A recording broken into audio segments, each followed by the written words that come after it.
I appreciate that you're so honest and just like let that be seen. I'm feeling guilty how to be with my own sexual energy when it can come up, and how do I deal with it. Yeah. So it's important just to own it. Hi Naim.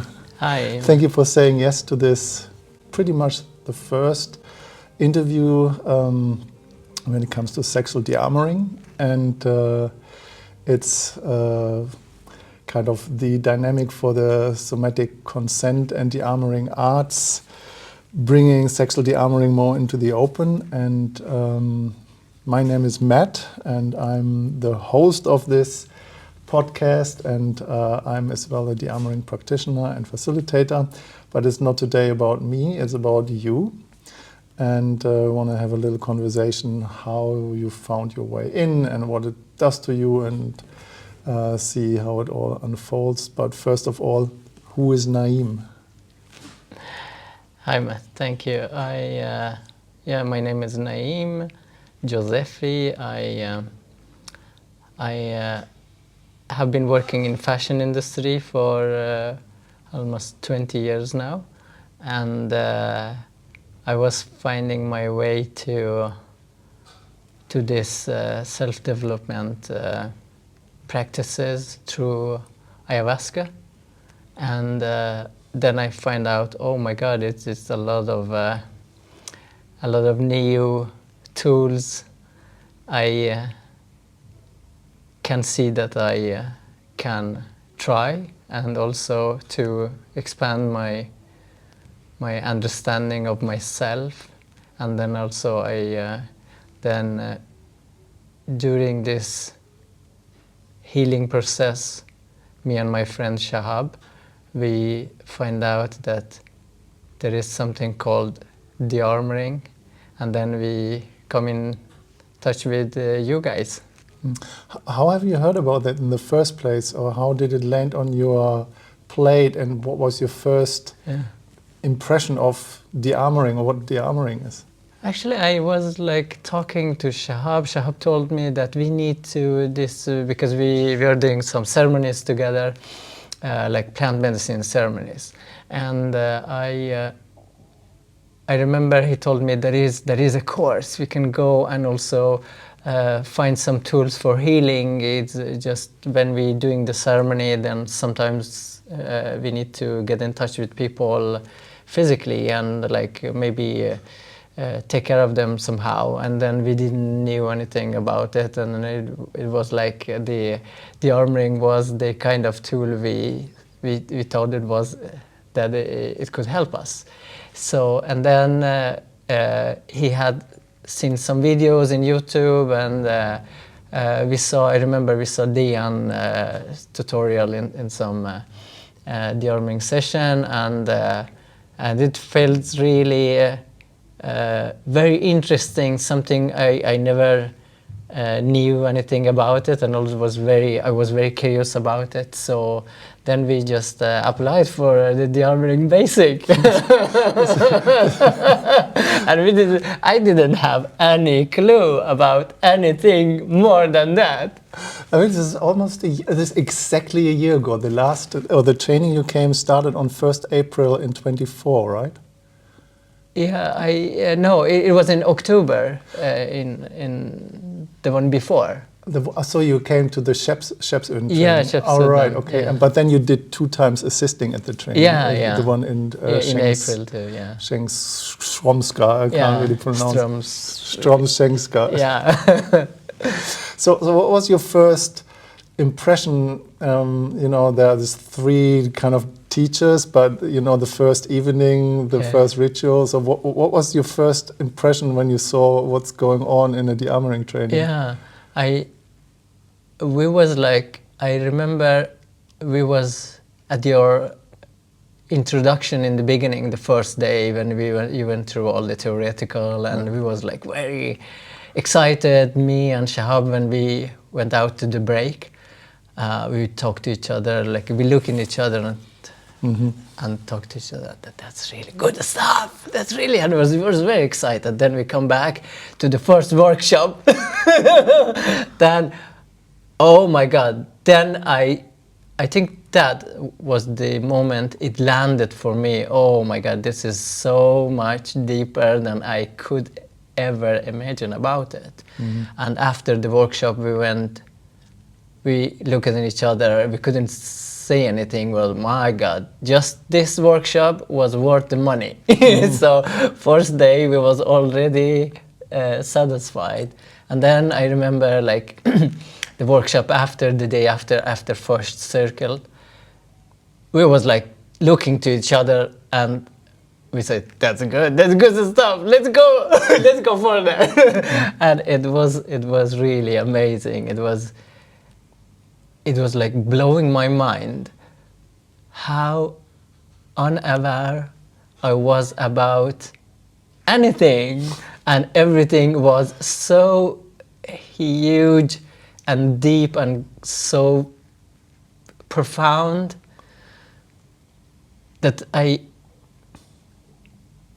don't know, I wasn't in this planet at that moment. I couldn't understand. And all these 10 days, 11 days, every day we was like looking to each other and we were, my God, this is so amazing. This is so amazing. I remember when we was like, after all this, like 10, 12 hours of intensive workshops, and we went to the sauna and we're going back and we was going and lie back. And I was so excited, I couldn't sleep. I just shut my eyes and I see all these colors and like, you know, it was DMT.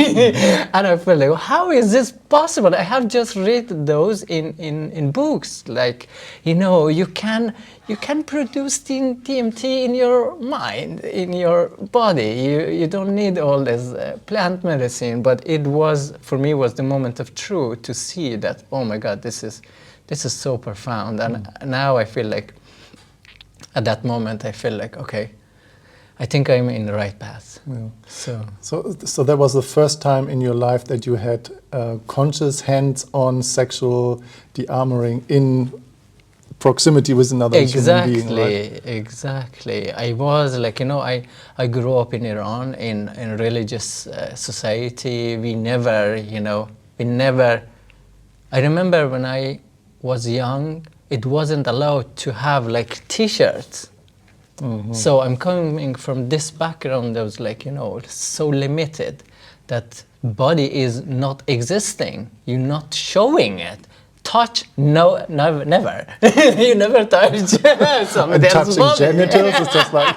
Touching genitals is not existing even in the fantasy. Yeah. That is so different, and that was so release for me. Like, you know, I have ignored my body all this so many years, and like in that profound and deep level of like, you know, understanding and being connected with that, because maybe I get all those DMT because I was totally the opposite way, and I feel like so relaxed. And I remember I was meditating a lot before, and I had always this tense, little bit of like tense in my body. I never could touch it, like, you know, to release it.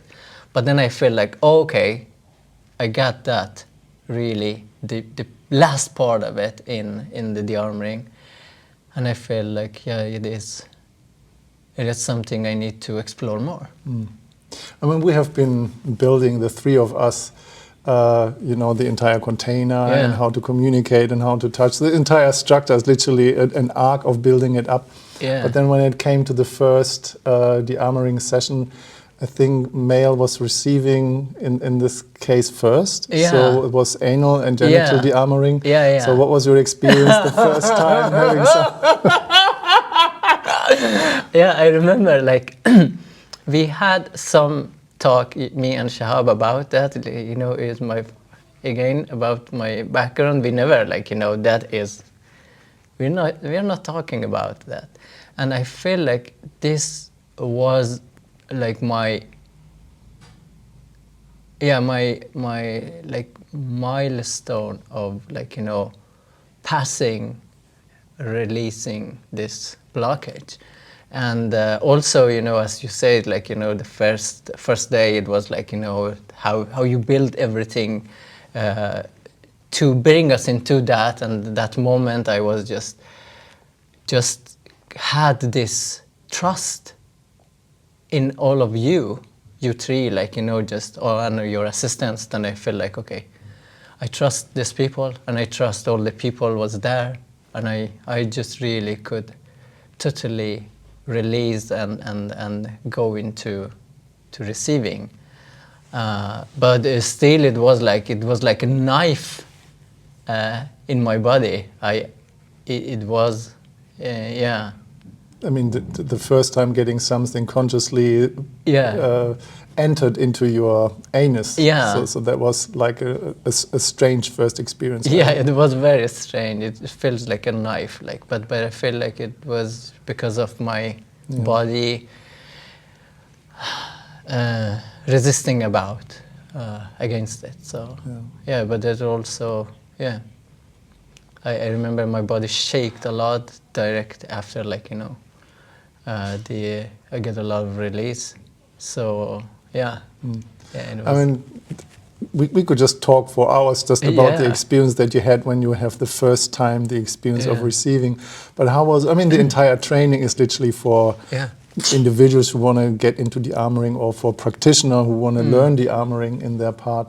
And as far as I remember, that was not really your intention to become a practitioner. No. But I remember then, you know, you have gone through quite some journey after since. But how was it for you when you just saw and experienced that you have the capacity to provide and to give Dearmoring, sexual Dearmoring to other people? How was that for you?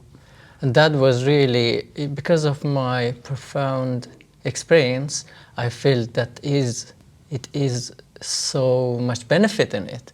And I want to just, you know, I feel like Dearmoring is general is good, but also it was very, for me, was this very, very, very important part of it. It was the sexual Dearmoring, and that, because of that, I feel like it's I need to also be able to pass this gift and give them to other people. And after that, I feel like I could think about to giving sexual Dearmoring to the other people. For me, it's nothing actually just sexual in it, but it feels like it's just a medicine. I feel like I had this huge benefit of it, and I'm using it as a tool. So yeah, I mean, this is such a profound experience. I remember my first session was just absolutely incredible as well. And I mean, over the years, I don't know how many hundred sessions or even 1,000 sessions I've done in a way. But you know, we have the practice part afterwards, where people choose who they want to practice what with the next following days. But remember, after the training, you and Shahab, you were just like practicing a lot and had a lot of experiences before you started working with other people, right? So I remember you told us, like, or some of, I think it was Dian maybe, told us, you don't charge people before 100 of sessions. And me and Shahab, we just set a schedule, and we did it every day. We met every day at 8 in the morning, 8:15 until 1 or 2 in the noon. And we did, like, you know, some yoga, meditation, and then Dearmoring every day. We did in each other, and we feel like, okay, we need to fill up this 100 exercise before we go further. And I feel like this, in 6 months, we did it every day, like 5 days a week. And it gives us some really good understanding of this tool, like in deeply. I feel it in my hands and my fiber of my body. And also we did every day we did your hand awakening meditation, because we understood, okay, this is also very fundamental in this, so we get in touch to our body, so we can also apply it something from ourselves, like, you know, if we touch somebody else, So it was so beneficial. Yeah, yeah. And yeah. So, I mean, you have done 2 times assisting in the training, and over that time you have starting to give sessions as well, right? Yeah. So how is that going? What's your experience of a practitioner offering sessions? Yeah, I feel like it is a very strong tool in my toolbox at the moment. I use them in not very constantly, like for everyone. I have different tools, but it is when it is needed. I feel it's needed for a lot of people, but some of my clients is not ready. But we are just and I feel like I'm doing like kind of, you know, I meet my client in where they are, and just then I see how deep we can go into the experience, and when the Dearmoring's going to be like the time for Dearmoring, then I suggest that, and I'm using that now in some times, like, you know, in different level of also Dearmoring, and some people, they go deeper in the Dearmoring also, so we go all the way into the sexual Dearmoring, some not. What's your biggest challenge in sessions or in sexual Dearmoring? So where do you feel mostly confronted, where you feel like just like, okay, I cannot see face or experience that? What is your experience, or what's your biggest challenge in Dearmoring? My biggest challenge is actually my sexual energy. I feel like I want to keep it as clean as possible. So that's my biggest challenge. Yeah. So what is exactly the challenge? What do you think could happen, or what would not be clean, or what could be the pitfall? Yeah, I feel like sometimes I have this kind of guilt of it's popping up, some guilt. Maybe it is something I need to work on myself. Yeah, of course. And that is the challenge. I just try. I see that this challenge popping up because I feel some kind of guilt, and I'm cleaning up before I'm making the consent very clear before, so I don't end up in this guilt feeling. And usually is I have met them in some exercises when we did in the group as assistant, but not so much with my latest sessions here. So I mean, the interesting thing is about doing that for, you know, years and years and years, and when you do sessions and sessions and sessions, you know, stuff will come up. And when I'm working with people who have been going through the education or doing Dearmoring, and I ask people, so what's your challenge, or where do you getting confronted with your own shadows maybe? And people say just like, well, everything is good, I don't have shadows. Just like, that's a shadow. So be careful, because as long as I do that, the experience is there's always a challenge about something. And that is a lifelong process, and this is where we grow, or where the practice gives us the opportunity to grow deeper into ourselves. And so I appreciate that you're so honest, and just like let that be seen. I'm feeling guilty how to be with my own sexual energy when it can come up, and how do I deal with it? So it's important just to own it, to be in there. So over all this, you know, you have done some sessions with people, and what is your biggest learning, or what's your biggest kind of takeaway out of that? What do you experience? What's the biggest benefit out of that for you, that you see you get out of doing sessions? After doing sessions, it is, of course, it's the benefit for me is to being more connected to myself. And I think every time I'm doing a session, I also tuning myself more and more. So that is my benefit, because I'm developing, I grew up with every session. And every session is different. Like last time I had my sister, I'm working in the ceremony. I did some Dearmoring energy working Dearmoring also in her, and I find out that there was like, you know, it was so much benefit into just being closer, allowing myself to take off those barrier between between me and my sister. You know, we're just doing this Dearmoring as a lifestyle, Yeah. and how to go deeper into, you know, being authentic and expressing yourself the way how we live.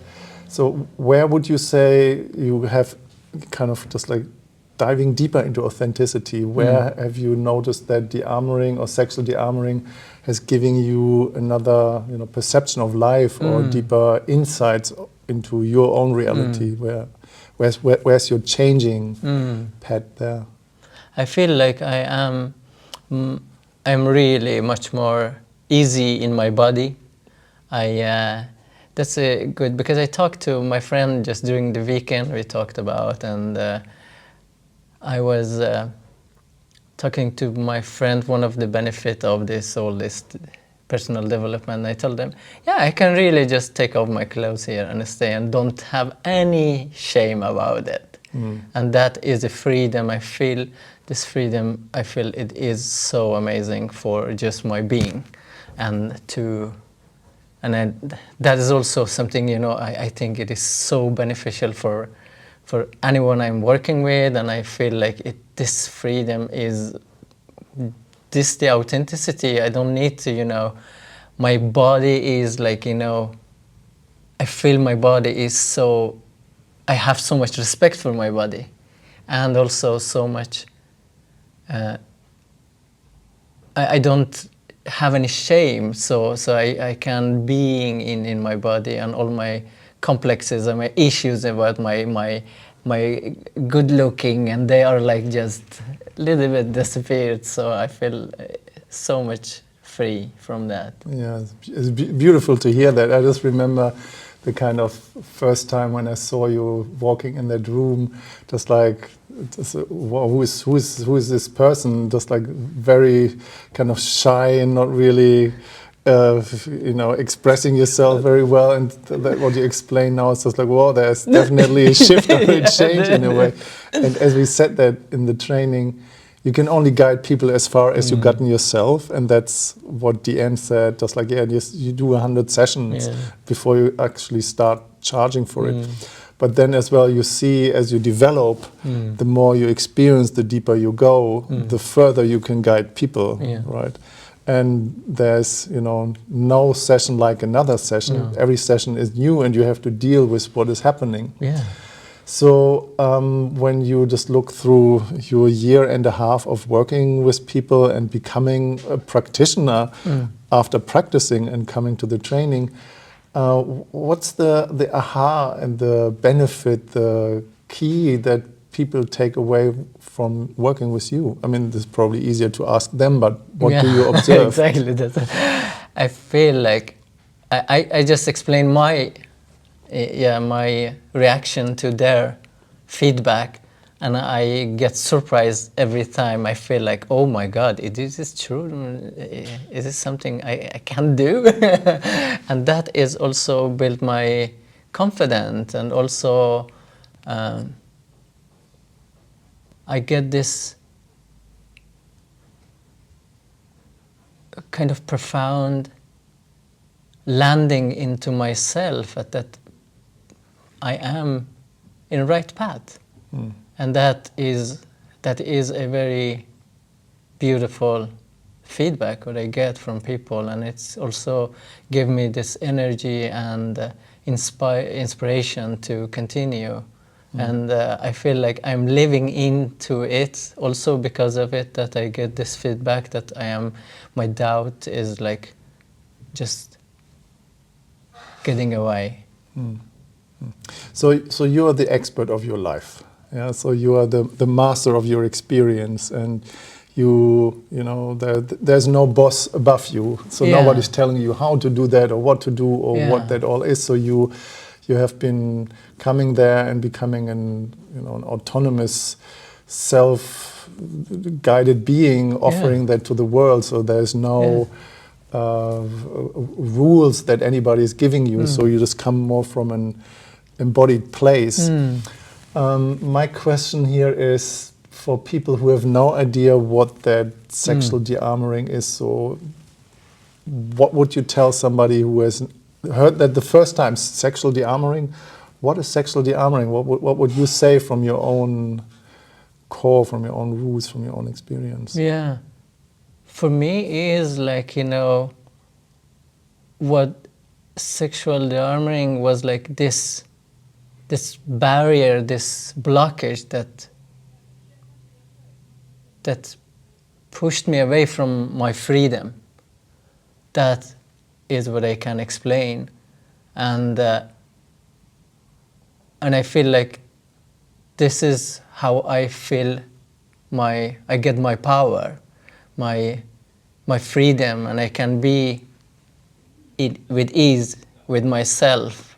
And a lot of it actually was the constraints was because of this blockage of sexual armor. So, of course, I mean, we have all different backgrounds. You know, you're from Afghanistan, you've been growing up in Iran, and now living here in Sweden. So what would you say, why is sexual dearmoring beneficial for people in different cultures or in different societies? What do they get out of it? I think I had so much issue with my body. Issue from from my teeth to my face to my nose to my length to my everything, and also to my genital. And also I think all of this just get away with this sexual dearmoring, because then I feel like I don't have anything to hide away. Then I recognize my body in its true essence and for its true function. There is nothing lie about it, and I accept it as this is, because that is what I have and that is what I need. I feel like I have everything I need. I don't need to modify anything. And when I realize embodied this power, then I feel I don't need anything else. I don't need to cut or add something. So because of that power I have inside it, so I feel like I don't have any complex anymore. I don't have any issue with my body. What happens in a sexual dearmoring session with Naim? So you're working with men, women, you're working with all people. So what happens in your session, in a sexual dearmoring session? I usually work with the body before we are going deep into the sexual dearmoring.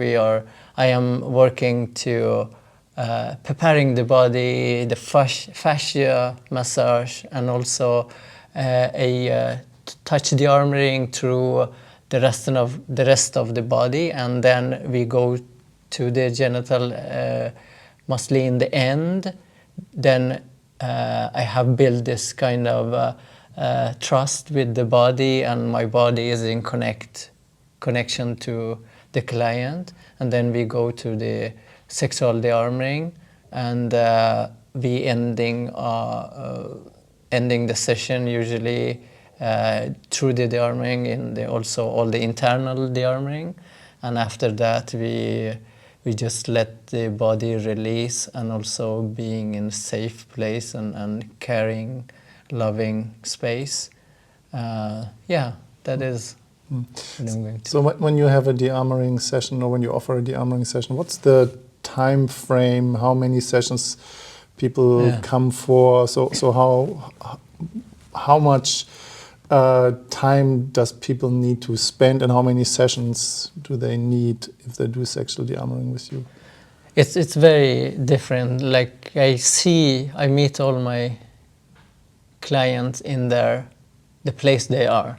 Some people, like after to dearmoring, we are going into the sexual dearmoring. Some people need more, like 4, 5, or 6 of them. Some people we just start in the beginning, just talking, and we do this 3 minutes game in the beginning just to get connected, and it depends of every individual. So you just kind of go with the flow, what the person brings, and when they just come in. Exactly. Right. You're working as well with couples, showing couples how to do dearmoring on each other. No, I haven't do that. Yeah. So seeing yourself doing that for 1.5 years and kind of evolving, where and how do you see yourself evolving in this field of sexual dearmoring? Where do you want to go? What's your ambition? I am actually very focused in my personal development. I'm doing all of it because I get a lot of it for myself, and also how I can give this gift to other people. And I don't have any goals and ideas about what is going or how is going, and I'm just going with the flow, and we'll see what is happening. I don't do a lot of marketing. I just working with people, word of mouth, and I feel like I have a lot to work on myself, and because of that, I don't know what's going to happen, because I'm discovering a lot in myself, and that's going to shape whatever I do. So that is what I am doing. So where and how does people find you? So as you said, word of mouth, or do you have a specific way how to reach out? Any web pages? What's your connection to the outer world to that people can reach you? Yeah, I don't have any web pages. It's just word of mouth, and people who knows about me, and just they send their people to me. And that is sometimes when I see people, I just talk about it, and just if people are interested, then we exchange some connection, and then sometimes I start like that. Is there anything in your sexual dearmoring session that you are strictly not doing, or where you say, well, this is the limit, this is how far sexual dearmoring can go for me, and where you say that's not happening? So where is your limit in your work? No, I don't have any limit. I offer what I have, and I offer mostly all of it what I had experienced myself. So I can do all of the sexual dearmoring, internal and external. Are you working as well with dearmoring through pleasure? So when people come and say, I just want to have a sensual massage, I never have had this and that touch, and for example, if a man comes and has a sensual desire and but never has been working with a man, so you are available, and you can. I mean, you worked a lot with Shahab. With Shahab, and also I have been in Susan's courses, and I do the pleasure. You have done the dearmoring through pleasure with Sana, I have, and I use them too in dearmoring through pleasure, all of it, because I think I'm mixing all together, like whatever it is, like feels like kind of mixing. Becomes an art, so it's like it's just you just what the impulse in the moment is, and you create from that place. Definitely. And I feel like everything is merged together. It's so amazing. So, from yourself, what would you say that people should know, or anything else that you would like to say about sexual dearmoring? Anything that is important for you as a message, just like of who you are? What would you say? I would love to recommend everyone to just give it a shot. And find somebody you can trust, and definitely the benefit is so huge that everyone should do that. Not should, but it is very beneficial. It's just like it's independent from age, gender identification, any kind of body shapes or skin color or society where you're from. Doesn't matter what your religious background is. You know, it just comes back to the roots, to the core of our essence of being, a soul in the body, and how can we actually liberate our sexuality, our life force energy back into ownership, right? Definitely, yes. Thank you, nice for having you on that call. I wish you the best Dearmoring sessions that you can have, and I really feel that you're on the right track with what you do, and feeling confident that people are in good hands when they work with you. Thank you very much. Thank you, and I have all of that for thanking you. Thank you very much. Thank you so much. Okay. Thanks.